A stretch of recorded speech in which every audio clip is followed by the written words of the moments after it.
Welcome to the Inside Elections podcast, where we analyze elections in a nonpartisan, data-driven, and accessible way.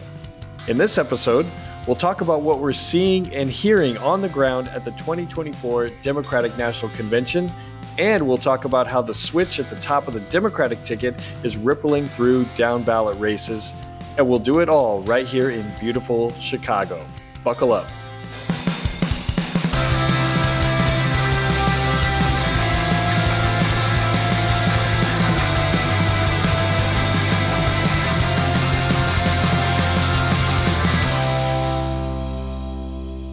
I'm Nathan Gonzales, editor and publisher of Inside Elections, the go-to place for nonpartisan political analysis for the last 40 years.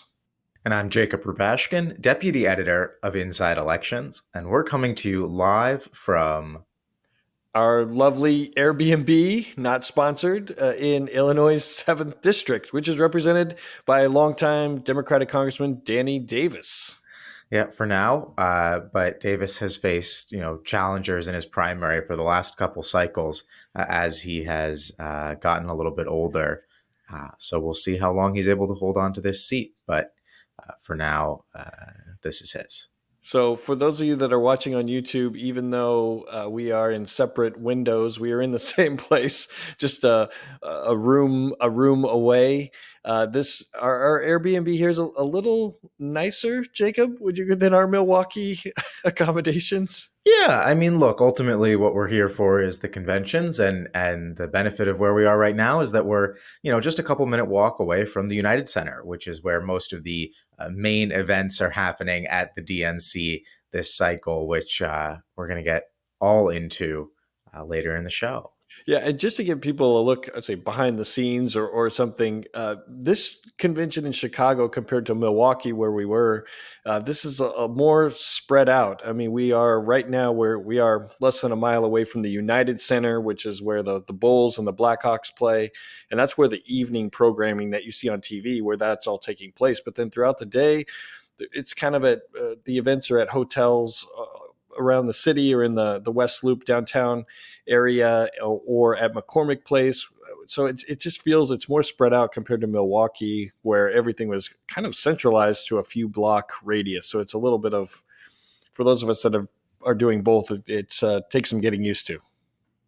Absolutely. But it's been great to see two beautiful cities out here in the Midwest, Milwaukee last month and Chicago this week. Yeah, no, it's great. And let's dive right in.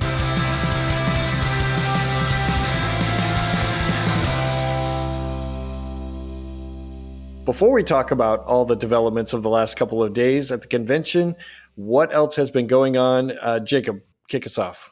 So we had the all-party primary in Alaska this past Tuesday. Democratic Rep. Mary Peltola is one of the most endangered Democrats on the map, but she is winning a majority of the vote with about 90% of the ballots counted in Alaska. And remember, all-party primary means Democrats, Republicans, and independents are voting in this election the same as a general election. That's a really strong showing for Peltola.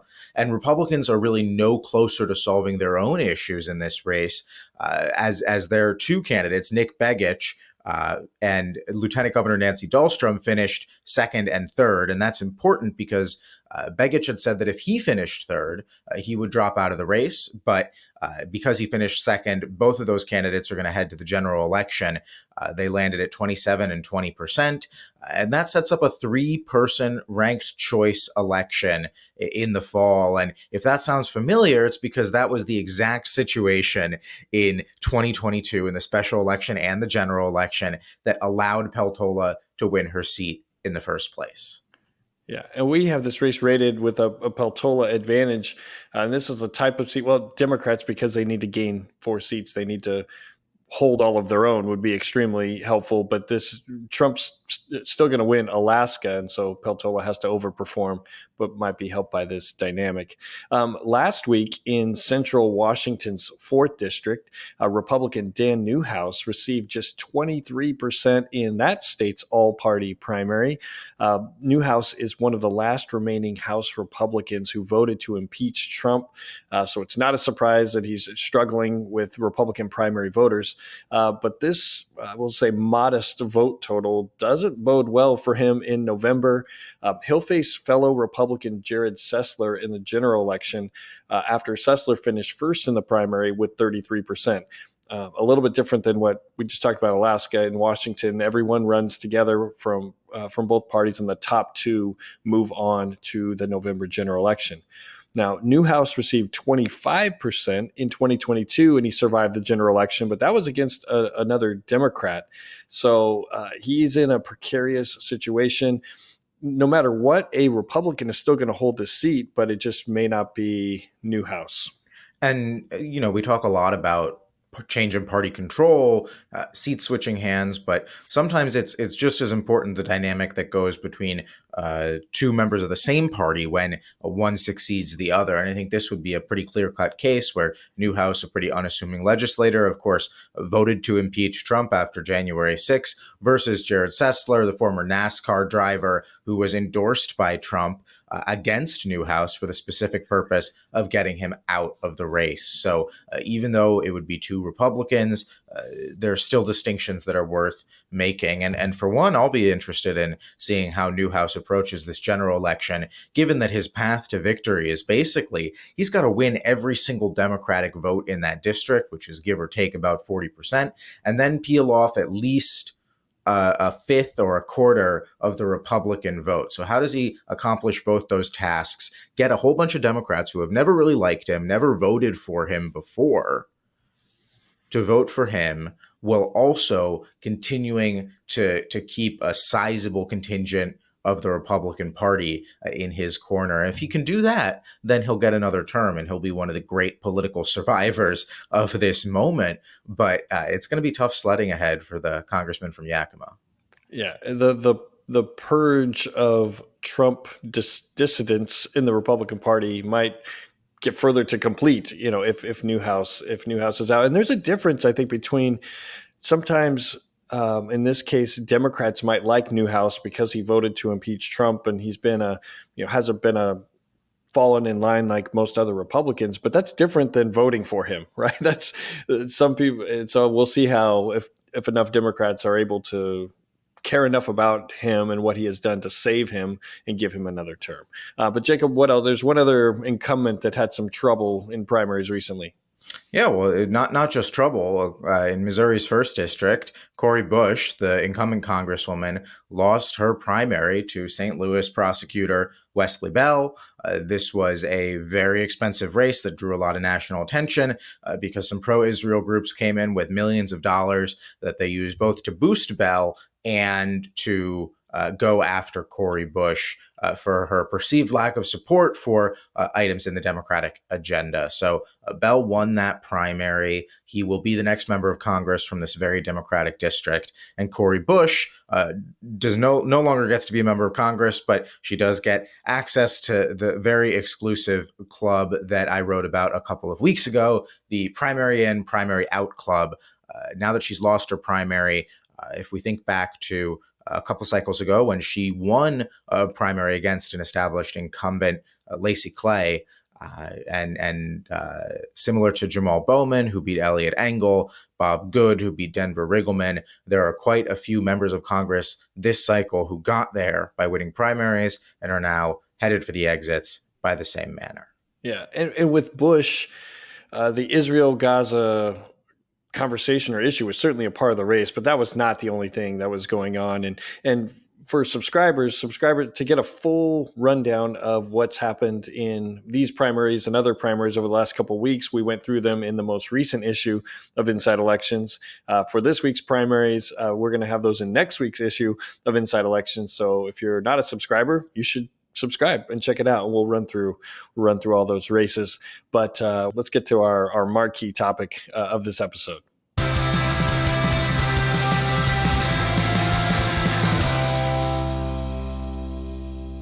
Last month, Republicans were in Milwaukee for their convention, but a little bit has changed since then. This week, Democrats are in Chicago for the DNC, and they kick things off on Monday night with outgoing President Joe Biden. It's been the honor of my lifetime to serve as your president. I love the job. but I love my country more. I love my country more.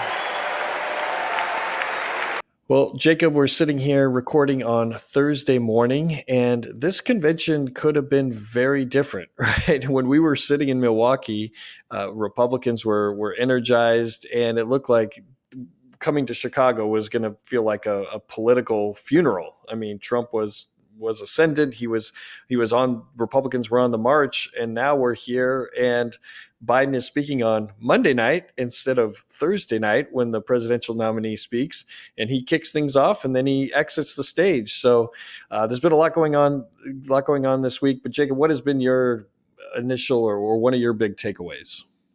Well, clearly the crowd was very happy to hear from Joe Biden, and they were happy to hear from him on Monday instead of Thursday. There's a tremendous amount of appreciation in the room. I mean, we were both on the floor of the convention hall when Biden came out, and I think we were both timing it on our phones. Biden got what I clocked at a 4-minute and 37-second standing ovation when he came out on stage before he really got in a word edgewise. It's not the longest standing ovation that we've ever seen at the DNC, but certainly a stronger response from the crowd than anyone else who's spoken so far, and to my imagination, probably in quite some time. So clearly, the crowd very happy to see and celebrate Joe Biden. The speech, though, it was a little long. He clearly had a lot to say, a lot on his mind, including a laundry list of accomplishments. But I think that ultimately, this is Joe Biden trying to set his legacy. This is the last speech that he's going to give in front of such a large crowd, most likely, and with all that attention on him. And so I think it was pretty interesting how he talked about his time, not just in the presidency, but in the vice presidency and as a senator for all those decades, and came to terms in almost real time on stage. We listened to him repeat that line, I love my country more, which I thought was the most interesting, memorable, poignant moment of that entire speech. He repeated it almost as to try and convince himself or reassure himself that he was doing the right thing by giving up this prize that he had worked literally since he was in second grade for, which, is about 150 years. So yeah, I think that was during the Civil War, I believe, when he was in second grade. It's remarkable. I think what we saw on Monday night was an example of how Democrats don't hate Joe Biden, right? Even when it looked like he was going to almost torpedo the whole election and drag down the party and potentially hurt the House and Senate chances, that they didn't hate him. They still like Joe Biden, but they love him now that he has stepped aside. And it's hard to describe the energy that we're seeing here in Chicago. Also, that there was energy in Milwaukee. I think it's pretty rare that both conventions are so energized. We talked about when we were in Milwaukee that Republicans were fired up, right? I mean, it was almost a sense of inevitability about the election because it took place at a different time under different conditions of the election. Post-assassination attempt, Trump was leading in the key swing states, and Republicans were on the march, and they were amped up. And then, a number of events, including the switch at the top of the ticket for Democrats, and now we're here in Chicago, and Democrats are excited. One of the things about the arena, the United Center this week, that from day one, it was a packed house. In Milwaukee, there was energy, but it wasn't completely full until Thursday night when Trump spoke. But from day one, Democrats have been they're on board, they're ready to go. And I don't think we see that usually at the conventions. Usually one party feels like, hey, we've got this, we're in good shape. And the other party realizes, this is not going well, but we've had two energetic, excited parties this time around. Well, that's because we've had two elections, right? I mean, we had the Biden versus Trump election, and we have the Harris versus Trump election, and they are different races. They have a lot of similarities. They share some through lines, but ultimately, the race changed from one thing to another thing on July 20th or 21st, the day Biden dropped out. And So the RNC was in one race. The J.D. Vance vice presidential pick, he picked J.D. Vance for his race against Biden. And now he's got to run with him in his race against Harris. Harris got to pick Walz in her race against Trump. We talk about this in kind of when you when you play poker, not to get too Nate Silver here, but the last person who gets to go around the table in Texas Hold'em is the one who plays with the strongest advantage, because they have the ability to see what everybody else does before they make their decision. So that's what Harris has right now. That's what she had in making all of her campaign decisions, but especially that VP pick. Because she got to respond to the new paradigm, the new race, whereas Trump was operating under an older set of blueprints that just aren't functional anymore. Yeah, and traditionally, Jacob, you might know better than I do. Traditionally, the incumbent party gets to go second in their convention, in the convention calendar. I don't know when that started, but for some of you who might be wondering, well, why did that? Has it unveiled itself or unrolled this way? But anyway, you brought up Tim Walz. He spoke last night on Wednesday night, and let's listen to a clip from his speech. When I was teaching, every year we'd elect a student body president. And you know what? Those teenagers could teach Donald Trump a hell of a lot about what a leader is. Leaders don't spend all day insulting people and blaming others. Leaders do the work. So I don't know about you. I'm ready to turn the page on these guys. So go ahead. Say it with me. We're not going back.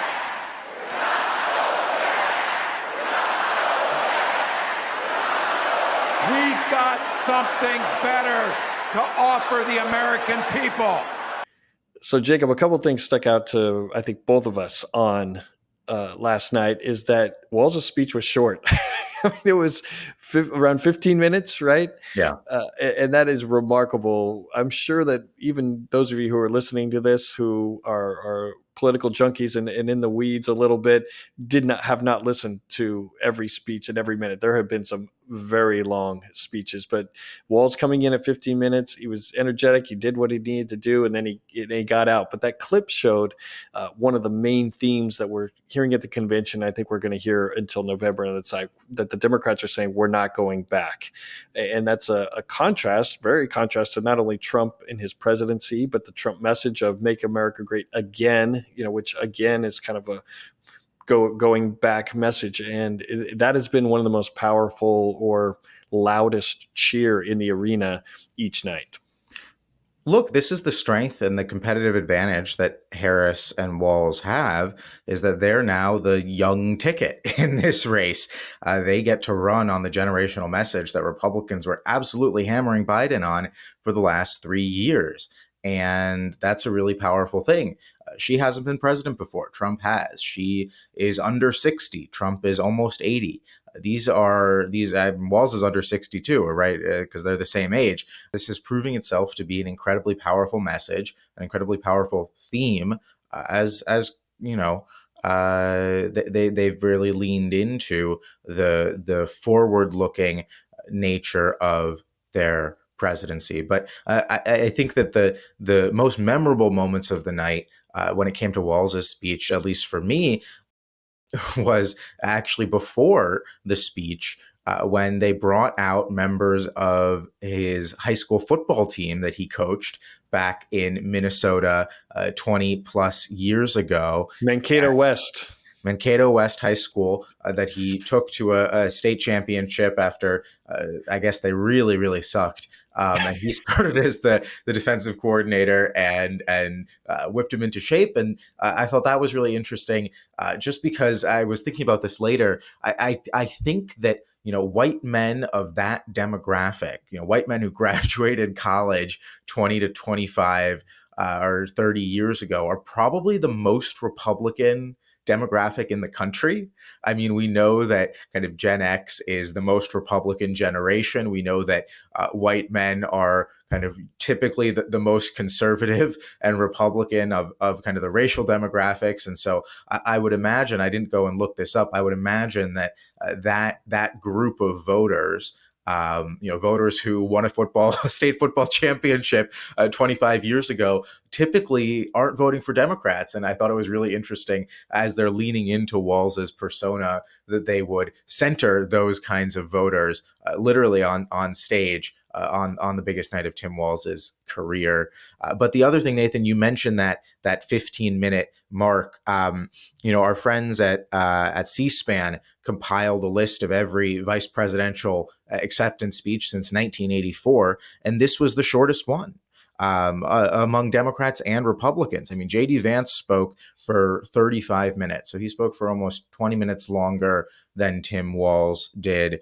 His was one of the longest VP acceptance speeches. Walz, of course, the shortest. So again, just a study in contrasts here, as Tim Walz is continuing on his meteoric rise out of the House backbench to governor of Minnesota, and now potentially the next vice president of the United States. Yeah. And for that message, one of the core messages is we're not going back. But it was also striking that the first 3 days of this convention, there's been a lot of the past of the Democratic Party, including former President Bill Clinton. Let's listen to a part of his speech from Wednesday night as well. From a man who once had the honor to be called in this convention the man from hope. We need Kamala Harris, the president of joy, to lead us. So on one level, one of the most striking differences between the Republicans in Milwaukee and the Democrats here in Chicago is that nod to the past, right? There was just a clip from Clinton. We'll talk about the Obamas who spoke here as well. In Milwaukee, there was almost no reference to previous presidents. George W. Bush served 2 terms as a Republican in the White House. I think the only mention I heard or remember was on Thursday night when Trump was giving his speech and he was attacking Bush for, I think, a foreign policy issue. That's it. And it seems maybe normal now because this is Trump's Republican Party, but what we're seeing in Chicago is more normal, right? If you have living former presidents who are able to come, that they come and they speak and everyone's excited and sort of gives honor to these past politicians. But the Republicans, it was stunning that there was no mention. But in the clip that you just heard also talked about joy. And that's something that Democrats are trying to, a theme that they're trying to infuse both here in Chicago and throughout. Jacob, how effective do you think that very non-quantitative, non-policy theme might play moving forward in November?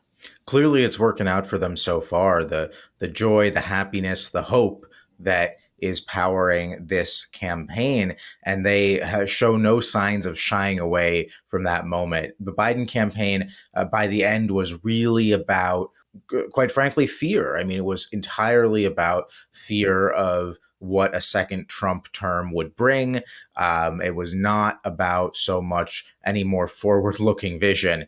That wasn't what was motivating people to go out and volunteer for Biden or give him money. It was all about Trump. And while Trump is still very much a central part of the campaign now, it's been really noticeable that Harris and Walz are leaning into the joy angle.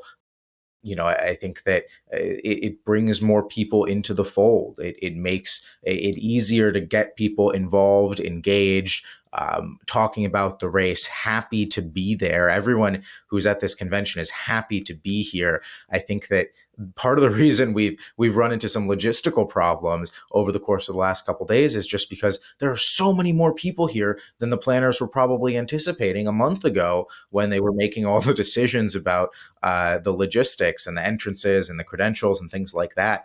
There is an energy here that simply wasn't present before. And I think it's smart of the campaign to lean into that. And look, I think that people have had a really tough 4 years, 8 years. It's been a lot of doom and gloom, and so clearly an intentional choice to try and bring back some joy here, and again, not so subtly link it to the 2008 hope and change message. And then, I mean, we heard from Bill last night, linking it all the way back to the man from Hope in 1992. He walked off. I thought it was so it was incredibly striking to me when Bill finished up his very long speech. He walked off to "Don't Stop Thinking About Tomorrow" by Fleetwood Mac, his campaign song from 1992. Everyone in the arena knew all the words. Everyone was singing along. People, as much as it's forward looking, it's also kind of a return to an older style of Democratic political campaigns that really were focused on a positive energy. Whether it'll work out or not, we'll figure out on November 5th, but or November 6th, 7th, 8th, however long it takes them to count the votes.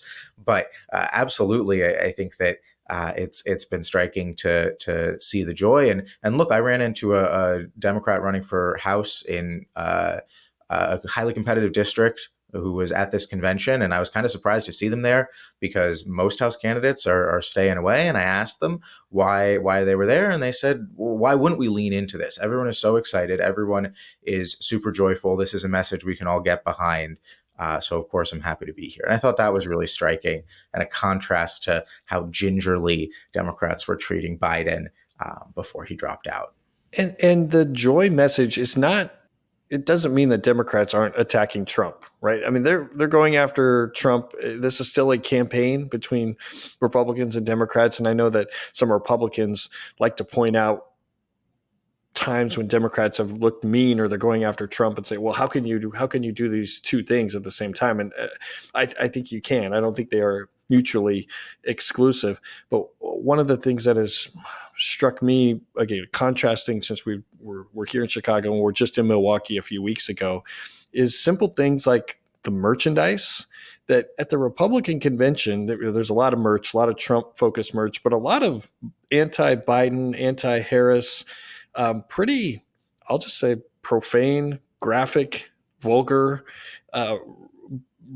shirts and merchandise. And here in Chicago, there is not that same vibe. They're not selling shirts in the arena that are mention Trump at all. Actually, we saw one night when we were walking back, there's one guy with a pile of shirts on the sidewalk that had that referenced Trump in a vulgar way. But really, they're ready to move on. Democrats are ready to move on, not just move on from Biden, but I think just move forward and put Trump in the past. But it's not you don't have Democrats walking around wearing, F Donald Trump shirts. That's not the vibe that's here. Yeah, no, not at all. That's been pretty noticeable as well. Now, again, that doesn't mean that Democrats aren't going after Trump.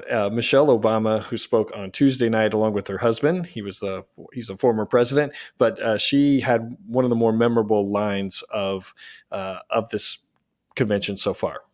See, his limited, narrow view of the world made him feel threatened by the existence of two hardworking, highly educated, successful people who happen to be black.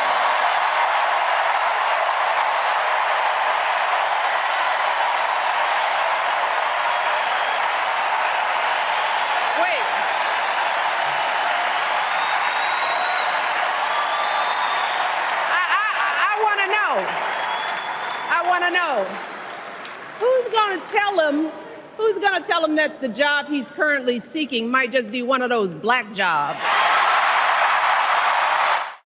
So, Jacob, we were both there when Michelle, on the floor of the convention, when Michelle delivered that line, and it was loud. Right? I mean, that was one of the loudest moments that I remember so far, because it not only was Michelle, who continues to be a rock star within the party, but it was current or relevant because the former President Trump he's used that black jobs line a couple of times, including in his acceptance speech in Milwaukee. But the place was going crazy because they know even if it's not as explicit, the historic potential of this election of electing the first Black woman as president of the United States. Yeah.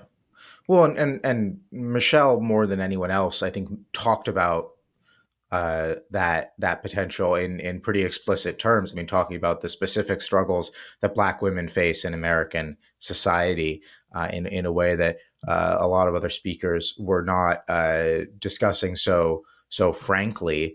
But yeah, I mean. Gosh, what a speech! Friend of the pod, Amy Walter, I think compared it to a major league pitcher who only plays one game every 4 years, but shows up and pitches a perfect game and then leaves and nobody hears from them for another 4 years. She is really good at this. She has an ability to drive home a message, and I think she gave a better speech than her husband did. He also knows how to give a good speech, but she clearly had a hold on that arena in a way that I don't think anyone else. Maybe Oprah gave her a run for her money, but I think that Michelle really hit it out of the park. I mean, we make fun of kind of the conspiracy theories, the story the New York Post runs every 6 months that Michelle Obama is going to. Sources say Michelle Obama is going to seize control of the Democratic Party and be the nominee, and all of that is hogwash. But there's a reason why people like that theory, and it's because she is really good at this. So they're fortunate that they have her to drive this message. And I think that it's remarkable to me that even 16 years after they came on the political scene, the Obamas are still such a draw, such an asset to the Democratic Party because of that contrast with the Republicans, where not only are there not former Republican presidential or presidents at the RNC, I don't think that there were Republican presidential nominees. At the RNC, vice presidential nominees. I mean, Mike Pence wasn't there. He was the vice president. Paul Ryan, Mitt Romney, Bush, Cheney. I mean, we'll see if Cheney shows up at the DNC. It really, Dan Quayle, there are not the kind of historical ties within the Republican Party that the Democrats have maintained really since the 1970s. Yeah. Well, before we talk about House and Senate races, what have been, Jacob, these are your first set of conventions, some fun lighter moments, things that, give people a sense of off the stage, the platform that they might see on TV. What stuck out to you? Well, I thought it was pretty funny where we were on the floor the first night. We were sitting right by the New Jersey delegation. Governor Phil Murphy was there, and he had a staffer, as a lot of these public figures do. He had a staffer who was going around basically trying to get him on TV, and the guy was going around to everyone with a TV camera, offering to have the governor, get on camera and get his thoughts. And he went up to. We were standing next to a Telemundo camera and correspondent, and Murphy's staffer went up to him and he said, "Hey, I've got the governor over here. If you want to." If you want to talk to him. And the correspondent was like, "Go away, I'm about to go live." And so the staffer left, and then the correspondent didn't go live for probably another 25 minutes. So I thought that was pretty funny. I think the conventions are a real clearinghouse for a lot of political figures who back at home, they're the big fish. If you're the governor of New Jersey, you're the guy. But in the arena, they're a dime a dozen. And it's a struggle even for the most the most well-credentialed figures to get the attention that they are used to. Yeah, and we've been talking about the floor a lot because I feel like I like to be down there, even though it is stressful, folks. It's crowded. You have delegates who all have seats and are seated and are packed in, and then you have tons of reporters who are there who don't have seats on the floor, but are mingling around, as well as other operatives and volunteers and security. And it gets so crowded. And when you see a correspondent on the floor, you're seeing the reporter, right? You're seeing the Caitlin Collins or the Laura Barone Lopez of the PBS NewsHour. But with them is the cameraman. With them is usually at least a producer who is with them, as well as maybe a security guard. And it gets, these aisles are narrow, and it gets to be kind of stressful. I know these are first world problems, but I'm trying to give people a sense of it's Kaz. That's why last night on Wednesday night, Jacob, you and I were up in the 300 level. I think gladly taking a break and just watching it all unfold, and that's fun too because you see it on a different scope or greater scale, the whole arena. But it can be stressful. Yeah, absolutely. Stressful, but fun. Yeah, exactly. I think, Jacob, when we first started planning, we were planning to go to 2020, and those got all messed up because of COVID. But I think I told you this would be some of the most fun and exhausting weeks of work of your life. So, and you were right. We still have one more day. You got a whole day to go. But let's move on. And when we do, nothing can stop Kamala Harris from becoming the 47th president of the United States of America. Nothing can stop House Democrats from taking back the majority. Nothing can stop the American people from continuing our march toward a more perfect union. Nothing can stop us. We're all the way up. God bless you. God bless Kamala Harris. May God bless the United States of America. That was House Minority Leader Hakeem Jeffries, who spoke on Wednesday night. Democrats need a net gain of 4 seats in November to make him the next Speaker of the House. So let's talk about the state of the presidential race and its impact on House and Senate races, since that is our bread and butter. Jacob, what impact do you think it's having, either from what we've seen here or what we're already seeing in polling data post reset to Harris at the top? So the polling that we have, and we've now got almost a month of polling since Kamala Harris really solidified her position as the new Democratic nominee, suggests that she's gotten about a 5 or 6 point bump from where Biden is. Her vote share is about 5 or 6 points higher than Biden's vote share was, which is a pretty considerable shift in the state of the race. And that, of course, has trickle-down effects. We know that the presidential result highly correlates with results in the Senate and the House. Now, I think that the most interesting thing for me, and the thing that I'm really trying to pay attention to, is we had seen a kind of a historic level of separation between House and Senate Democrats and Biden at the top of the ticket in the polling before he dropped out. I mean, we were seeing Senate Democratic candidates run ahead of him by double digits, House Democratic candidates run ahead of him significantly. And in the back of our minds, there was always this question of, will this continue to persist, or will we see a reversion to the historical trend by the end of the election cycle, by election day, and all these candidates will lose because they just can't outrun the political gravity. And if Biden continued to drop, that would have placed incredible pressure on them. Now what we're seeing is that Harris has really increased her standing in all of these states, in these districts.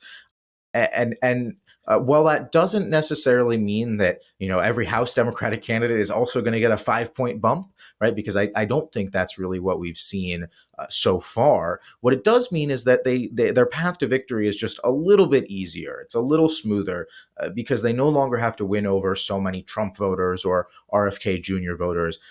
The higher the floor is set by the presidential candidate, the more straightforward it is, especially for a lot of these House Democrats running in seats that should vote for Harris by a considerable margin. And so absolutely, I think it makes it a much more comfortable position for Democrats to be in, to have a presidential candidate who's highly competitive, if not in the lead in all of these swing states and districts. It's not yet kind of materialized into the same kind of momentum, I would say, because they simply were doing better already. There was less room for them to grow relative to where they were a month and a half ago. We aren't talking about Trump plus 5 seats suddenly coming on the map yet. Yeah. Maybe we'll get there at some point if Harris continues to kind of add a point or two every week or two to her performance. But for the moment, this is just taking the already competitive seats, the seats that we were already focused on, our 10 toss-ups, the 18 Democrat or Republicans in Biden seats, and 4 or 5 Democrats in Trump seats, and making their lives just a little bit easier. Right. Politically, fundamentally, Biden had 2 problems, and this is beyond the age. There was a depressed Democratic base, and he was getting crushed with independent voters. Harris has shown in a very short amount of time that she has solved one of those problems. The Democratic base is energized. The Democratic voters are going to vote for Harris by well north of 90%. The independent voters thing is still the question, right? How do independent and swing voters in 7 states, how do they perform for the presidential? But it also matters for House and Senate races, and her ability to get close to, or even exceed Biden's 2020 performance dramatically. It keeps Democrats, and it gives them an opportunity to win the House. Because, as you said, Jacob, that Biden won 9 of our 10 toss-up districts in 2020. And in the Senate, it's a little bit different animal because, well, in the Senate, Harris winning is essential, critical to Democrats keeping control of the Senate, because they're going to lose West Virginia. And if Trump wins the White House, then that's all Republicans need for control. But if Harris can win, then Democrats can still maintain control if they win everything else except for West Virginia. Montana, it looks like it's all coming down to whether John Tester can win re-election in Montana. But even in Montana, there's a difference between where Trump is going to win. There's a difference between Tester needing to overcome a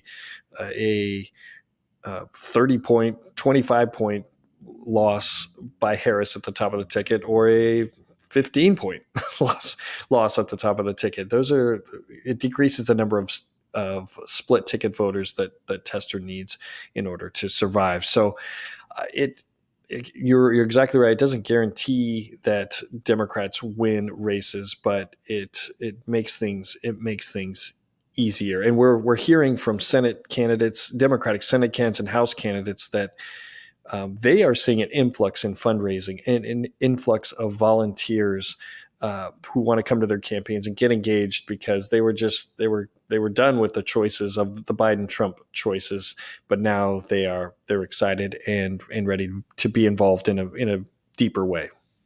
Yeah, no, absolutely. I mean, Senate candidates create their own gravity in a way that House candidates don't necessarily do, and as you said, Senate Democrats were already doing pretty well. I mean, I think that there wasn't a Senate Democrat outside of John Tester who wasn't consistently leading their opponent, even in some of these more difficult states, these perennial battleground states. And so obviously it helps that if Harris is doing better in those states than Biden did, but they were already going to sink or swim based on their own strength. In a game of inches, of course, Harris doing a little bit better could be the difference. I mean, look, John Tester wins his race by a couple thousand votes every time. And so any sort of boost that he can get in that absolutely crucial contest is going to be important, but he's going to have to pull in a historic overperformance one way or another, whether it's by 15 or by 20 or whatever. It's going to be an anomaly to the historical trend overall. Yeah. And to go all the way back to the discussion about polling, our third poll we're going to be going into the field in Oregon's 5th district. This is one of the 10 toss-up races that we have. We're going to be going into the field on Monday with our partners at Noble Predictive Insights. And so we'll have results. It's going to, you're in the field for a few days. It takes a few days to process, and then we'll release it as soon as we can. So everyone stay tuned for those results. And this district is a district that Biden carried in 2020, but Republicans had a very good midterm election cycle, particularly in the governor's race. So it's a Portland suburbs, and it goes down into Central Oregon, but it has a big suburban piece of it that is, I think Republicans and Democrats actually agree that, once again, the suburbs are going to be critical to this election.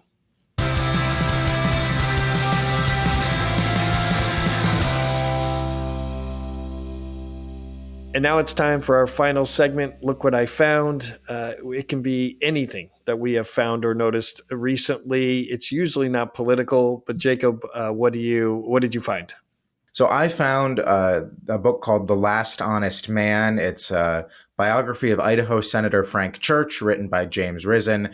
If you don't know Frank Church, he was a Democrat who was in the served from Idaho in the middle of the 20th century, and he rose to national prominence when he led what's now known as the Church Committee, which investigated abuses and excesses in the American intelligence community in the post-World War II era. A super fascinating political figure who played a pretty pivotal role in shaping the scope of the American government and the security state in the back half of the 20th century. So if you're interested at all in that kind of thing, it's a really interesting biography of a figure that, I would argue doesn't get talked about as much as he probably should these days. Yeah, and I still admire your ability to read full books. I admit in the course of my day-to-day life that reading full books is not as it doesn't happen often. So I'm in admiration of you, Jacob. Thank you.